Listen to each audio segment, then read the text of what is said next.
Alright, welcome back to the game of the day. Again, another build. So I'm really sick of Renegade right now. In fact, you guys almost saw a video today. There was a long critique about why Renegade doesn't work and Rev in general. But about 5 minutes into recording, I realized I didn't have the footage going. So we'll just do a game of the day instead. Yes, I'm bored of Rev. I did kind of want the achievement, but at this point, I got way too angry at balance and way too angry at how easy everyone else had it compared to me. So I decided to swing in the other direction. I tried to find a really solid build that could let me play as a bruiser. So you haven't really seen me on a 1v1e side node-y duelist kind of spec before.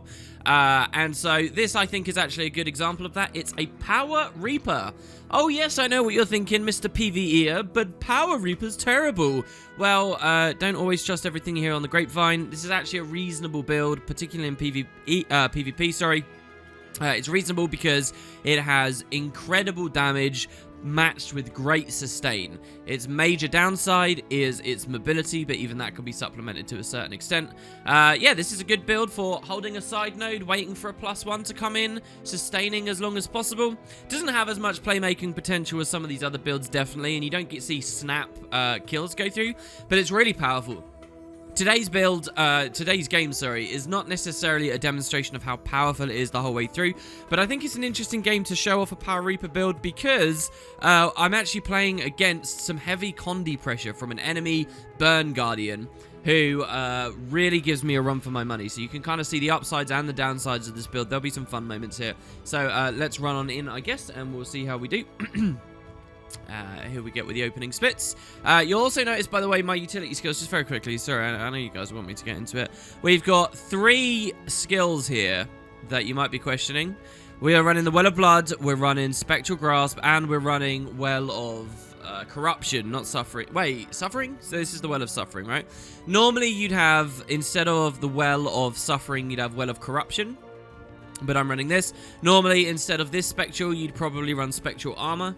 Normally, instead of this heal, you might run something like Consume Conditions. But I'm running these 3 mostly because they were all substantially buffed in the most recent balance patch. Well of Blood had a huge buff. I don't know whether lesser Well of Blood got buffed as well. People are saying Scourge got stronger, and I was saying it for a while as well, but I don't actually know whether lesser got buffed as well. But this is a really cool skill with a lot of playmaking potential, which I'll show you later. Spectral Gasp had its cooldown dropped from, like, in the realm of 50 seconds to, like, 25. So a huge drop down on its cooldown, and it's a lot of fun when you're on a Reaper. Remember what ArenaNet's original comments on Reaper were? A slow-moving, but extremely deadly creature when you get into melee. Well, this is like the perfect Reaper kind of experience, guys. We're running the Reaper Elite, and we get the amazing Spectral Grasp to pull people in. This is a great sword build as well. So I just really like it flavor-wise, and hey, it's off-season. I'm doing whatever I want, right? So, and then we got the double well. This well here is our Condi Cleanse. Extremely important to make sure you've actually got some cleanse on there. This not only will cleanse Condis, but it'll actually flip them on us. And then the other thing as well, of course, is this buff here on this well was double Vuln. And I think they might have even dropped the cooldown a bit. So anyway, big buffs on a lot of these skills. That's why I'm using them. And let's go on in. The 3 specializations I'm using are Reaper. And I think this one is a Paladin amulet on Spite and what's the last one? Blood magic, right? So we're going to get some epic reses. Well, this is basically a really good duelist, but it's also a really good team fighter. In fact, this regularly gets more damage than Scourges. Scourges are the 100% well-renowned top dogs for damage in games at the moment. But this will beat it. Seriously, this will beat it. It just depends on how the matchups go. Easily, very regularly get 600,000 plus damage, and that puts you into a team fighter's position. But you can also kind of hold yourself on sides a bit. So here I'm watching, I'm letting the mid engage a little bit, I'm seeing what my allies' builds are. I haven't really looked at matchups very well here. Obviously we're on Coliseum, so we're very clear. I'm also standing back here because I hate using this term over and over again, but social engineering, right? Basically there's a part of this that I'm just trying to play mind games with my opponents, and what that essentially is that they only see I'm a necromancer because the game has no good solution for this right now. They see I'm a Necro. They don't necessarily know I'm a Reaper or what kind of Necro I am. They might think that I'm a Scourge that's off point trying to unload damage and I'm very vulnerable. So what I'm actually trying to do is bait them to come over to me. Like, I think there might be an enemy Rev or something, or maybe that was another one of the games. And that, if they come up, though, what I can essentially do is split into a 1v1 scenario over here. Which I'm almost guaranteed to win because this is a great duelist build, and this can sort of help the mid-fight. I can also at any moment, because we're in close proximity to the mid-fight, swing some kind of a downstate encounter with my Well of Blood, and I also have a trait that drops another one when I res, when I actually press F. So that's what I'm doing right now, and I'm just trying to split aggro here. But also, you know, it's a double play as well, because I'm trying to see how confident my friends are getting on the node and how much pressure they end up taking, which so far doesn't look like it's too much. So anyway, yeah, that's the idea. I could have... The reason I've gone into a massive explanation of this is because this build could actually, in theory, just jump on this node immediately and start wrecking AoE damage and not be punished too heavily for it. But I decided to come up here, so that's for all the reasons I mentioned. That's why I go into that big, long explanation here. So, here we can see that there's a Condi Guardian coming at us.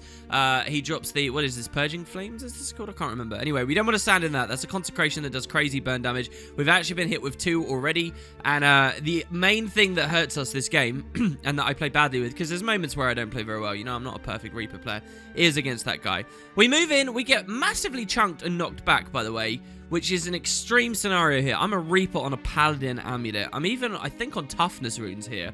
So, for me to be chunked that hard, that represents big pressure we just got hit with. Wish I'd dodged it, but hey, there you go. I didn't really even know it was there. We dropped the Well of Blood on ourselves.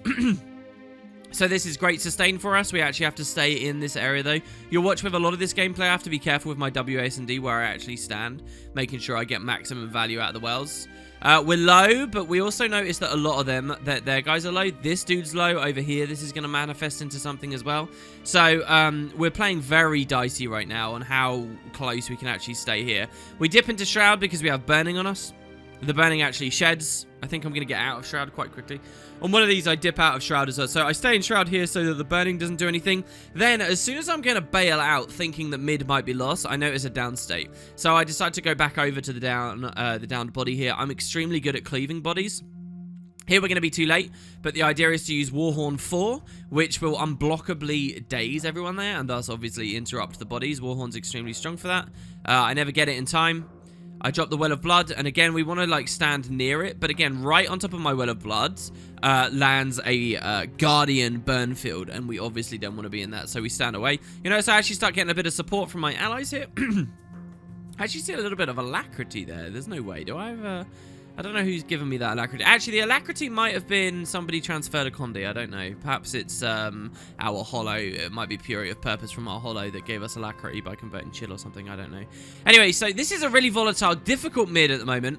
I drop a blind field behind me as I start kiting out again. These 4 burns really hurt. I'm going to die. And you see how squishy I feel right now? This build is not a squishy build. However, because we're taking this heavy-ass Condi pressure, it really feels a lot squishier than it otherwise would be. Like, the main counter to this right now is Condi. I really have 1 skill, and that's about it. So anyway, we bail out of mid. I'm really happy to do this. 1, because a decap came in, obviously, which I'm going to be picking back up. That will give us a nice solid double cap. But also, if you looked back at the mid fight as I left a second ago, there were actually enemy bodies down, so I know that they've won that mid fight. So that's pretty good. So yeah, we take the full cap here. We're watching to see if we get aggressed. I could really move the camera a little bit onto the left as well here to see if that's happening. And here you actually do see I get surprised, right? This is my low awareness here. I should have been looking off on the left immediately. So it's actually a Weaver. This is kind of a fun matchup. This is a Sword Weaver. One of the reasons I want to show this on Game of the Day is because with Spellbreaker and with Druid, the 2 side node kings, both being dragged down to a certain extent, you can see, like, there's this whole other layer of, like, middle-of-the-road builds that maybe could start being able to participate on sides. And that's what I want to test out here. A lot of people speak very decidedly about the meta at the moment, and I really don't think it's settled enough at this point. I want to see if any Reaper specs really can sustain. in a lot of these 1v1s. And so funnily enough, you know, you have the Druid, you have the Spellbreaker. Well, I'm Reaper here. One of the other sort of mediocre builds is Weaver with a sword. And guess what I'm against? A Weaver with a sword. We're like in this matchup here. So I'm really excited to play this one. He's in the middle of a Churning Earth, which obviously I'm going to dodge the final impact of. And we avoid all that damage, and we go for the pressure here. We get really, really good opening here. So what you're noticing is the power of my shroud. You're noticing this is all my damage here. This guy's only just coming in, right? This is all me on the opening spike. He's booned up, and I proc a Spinal Shivers on him, which does extra damage the more boons he has, and rips boons at the same time. Kind of what I wish Malix would do on the Rev, actually. Make some of those Renegade and Rev builds a little bit better. But yeah, so we do this. He gets away on a tiny bit of health. And now you see the strength of Weaver. He gets that beautiful re-sustain, right? That, of course, we can see Sword Weavers in there. Because these are both bruisers as well, let's be clear. A Sword Weaver is conceptually a lot like a Power Reaper. One was Heart of Thorns, one was Path of Fire. But they're both kind of similar roles in that they're very sustaining. One sustains more through Shroud and through life force and whatnot. The other one is sustaining a little bit more through barrier and evade chaining, but they're both kind of in that role, right? So anyway, here I miss my dodge on the Churning Earth. Actually, I want to watch this back. Let's watch this back, because I swear that in the moment I felt at the time it was good. So here we've got a ton of bleed on us, right? This bleed is because he's Earth. And he was running Primordial stance a second ago. He's actually a mix of fire at the moment, I think. But we're in the Churning Earth, which also does loads of bleed. Now, I swear I dodged this in time. Let's see if is this an NA ping? Yeah, like, I'm dodging when that lands. Whatever. Anyway, so we get 25 bleed on us, which is nasty, and our main cleanse is off. The funny thing is, this is a build that people have started running since the patch, where he doesn't actually have much Condi damage loaded on his build. So this 25 bleed, you'll notice, doesn't even hurt me that much, which we can be very happy about. His Primordial Stance and stuff is better used to apply Vuln in team fights or chill. The bleed in a 1v1 is not going to help him too much. So look, we sustain very well. Nonetheless, I am scared in the moment. I pull out. You'll notice I swap to my greatsword. This gives me extra swiftness. I gain extra life force every time I gain a boon. So I'm running the Sigil of Agility, which gives me 2 boons in one. Whenever I swap to Greatsword. So yeah, I sort of bail away, and I notice that the Weaver is interested in bailing away as well. We still own the double cap after all of this, and we're starting to win on the actual point manifestation in just a moment here. It's still going to be a bit of back and forward in this game, though. Believe me. In fact, I've probably been pausing way too much. I'm looking at the time code of this video. I've been pausing way too much. Let's just play it through, shall we? So 2 of my guys are dead. I know that it's pointless pushing that mid-engagement right now. Yes, I have 2 allies. Our close is unguarded. So I don't want to aggress too heavily. I was actually really happy to see my engineer with mortar over there, getting the damage without having to be line of sighted there. Here I use Spectral Grasp to pull the Guardian in. That's what I've been looking for the whole time. We get Condied, we drop the well. This well is really good for flipping burn, by the way, because it gives us Aegis, and we take our pressure. So, I've already noticed, by the way, at this point in the game, that this Condi guard does tons of damage. That means he can die quickly. And there we get the beautiful 2v1 on the road. Now we can push into the mid-fight. And remember what the devs said conceptually about Reaper, that it does more damage the more outnumbered it is. These are things that, like, have never really well manifested in my opinion, but you can see traces of, and you'll see that in this gameplay here.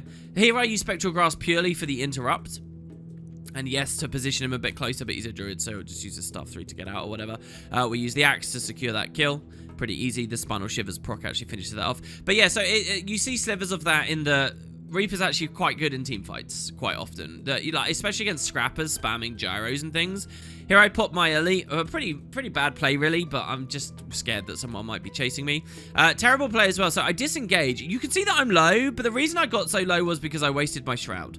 And I've accidentally put myself in a position where I can't climb back over that wall and take advantage of those down states. Luckily, my team's got it just fine.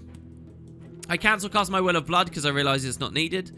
We push in for big damage. Now we Well of Blood over the body and we move in. That's just to sustain my teammates, get extra lifesteal damage. And yeah, you can just see kind of our weighty hits. You see how different this gameplay is too. I think any other game of the day I've shown you, maybe some of the Mesmer game of the days have come a little bit close to this, but this is really what it feels like to be a team fighter, right? I don't know, we're kind of a team fighter, we're also kind of a duelist, because we can do well on sides, but we kind of get those two strengths, but we are kept in balance because we rotate so obscenely slowly. So here you can see another Condi Bomb on me, by the way, an extremely heavy Condi Bomb. My only chance of surviving that with my Condi Cleanse well on cooldown was to do as much pressure as possible to get as much life steal as possible. But we do take a down state. So we start pressuring the bodies over there. My allies go for the other res, which is intelligent, by the way. I can sustain myself because I'm blood magic and I have my auto, which is pretty good while you're in down state. Yes, even in PvP where you don't get the Signet of Agony. Here, we win the mid-fight, and I just come here and I move my camera to make sure nobody's crossing towards my close, which they're not. That's brilliant. And yeah, we've got a very, very strong situation here. Our holo as well, presumably a prot holo, if you have a look on the minimap here, is doing excellent trolling far. This trolling far, I think he's held the attention of two of them. It's still Newt. And this has given us the leisure to win a strong double cap. And we have Ellie going for shield and Reaper going for sword. So, very strong. And you'll notice our prot holo doesn't even die here. He's holding their two of their attentions. You can actually tell from his positioning on the minimap, because he's behind this corner here, you can tell that he's actually behind a pillar, line of sighting. And what's probably happening is that blue ranger that's over there, down over in this node over here, for people who don't know what I'm talking about, is probably pew-pew-pewing with a longbow and unable to hit the prot holo. So it's kind of nice, honestly. In fact, he's probably got his staff or something out. We can see a little bit of poison on there, so it's very likely to be what's happening. So here we get sword. Sword inflates our offensive capabilities, so don't get too excited with what you're about to see that this Reaper can pull off, because we are empowered by the sword. You'll notice that the shield attempt, by the way, we have an elementalist mirror up here. This is what the game is at the moment. There's freaking Ellie mirrors going on. Jesus. I think they're both on sword as well, for what it's worth. Fighting over the shields, and an enemy guardian has come for the back cap, which our guardian is actually aggressing and saving. So that's great. We also have very conservative play from our druid here, which I'm like 50-50 on. If he pushes up with us, it could be really strong. But I'm coming up to support this prot holo, who's been playing godly so far already, by the way. So let's see what we've got. Now you can see another strength of my build and why it's kind of team fight capable. What I'm thinking as I come in here is, yes, we've got a low target, but a potentially flighty target. We've got a fairly high guy, but my dude's super low. I know that he's low. Look, 12% health. I'm actually waiting for him to die. You'll notice that I ran immediately past the cap. I didn't go for neutralization or anything. Every second counts right now. The reason I've come here is because I know I can score a resurrect here. I have double Well of Blood. I have a Well of Blood that I can cast, and I have a Well of Blood that will proc when I start a formal resurrect. So that is 7% resurrection potency per second per well, plus my res capability, which I can do in Shroud with stability. It's a guaranteed res. I'm at 100% health with all my cooldowns. So my idea here is, let's res the hell out of our holo, and then we'll kill the guy that's low afterwards. That's the plan. Let's see how it goes. Holo getting pressured, triggers a Dragon's Maw, triggers another heal trap. Here we drop the Well of Blood at range, so that starts healing. That 4,134, that's res, that's res healing, right? So that's kind of nice. I drop into Shroud. I pop stability in my Shrouds, so they can't see me away, and I've got 13,000 health on top of 25,000 health.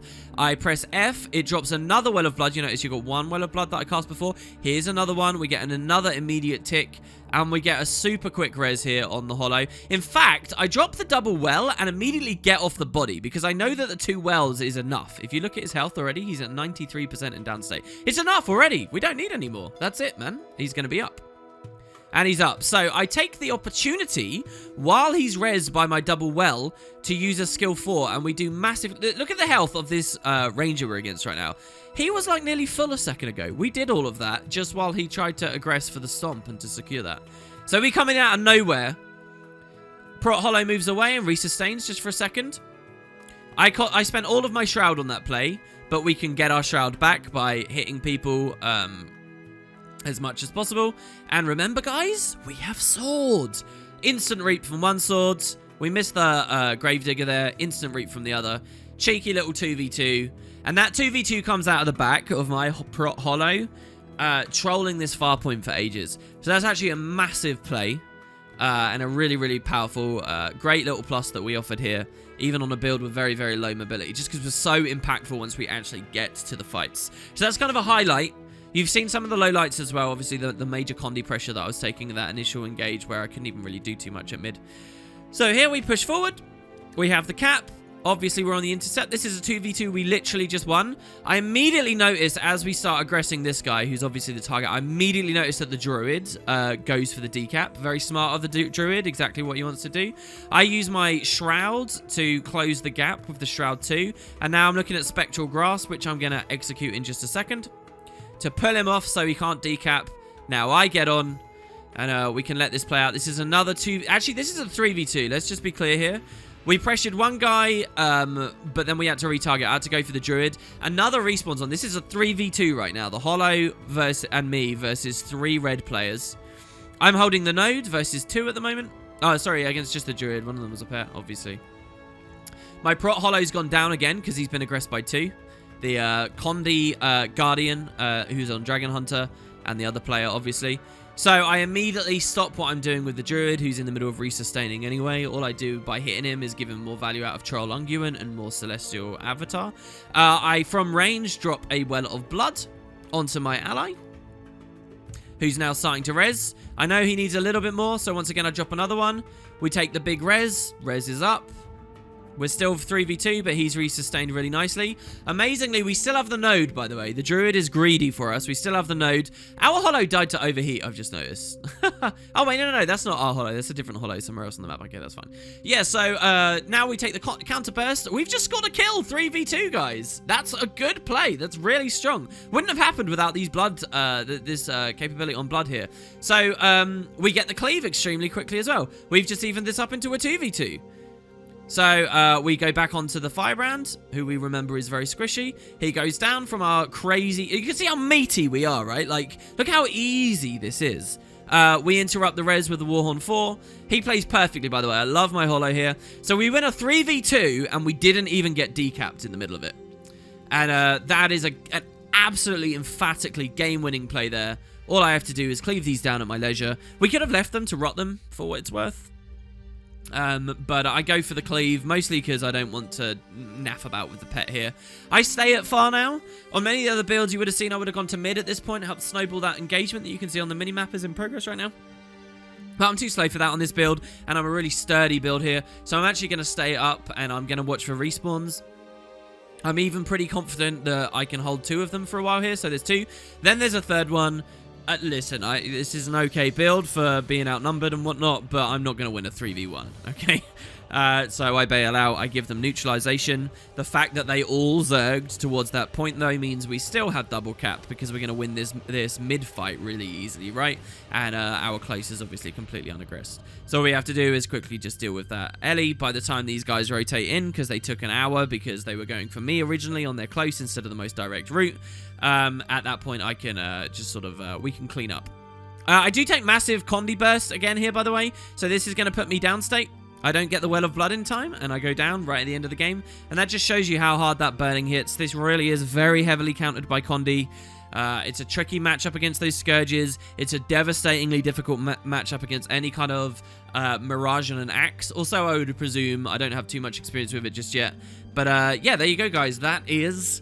a game on Reaper. Power Reaper is extremely strong. If you get good at Guild Wars 2 and you see what your comp is lacking, if you see you've got a good team fight but you don't have a good side node holder, do consider this.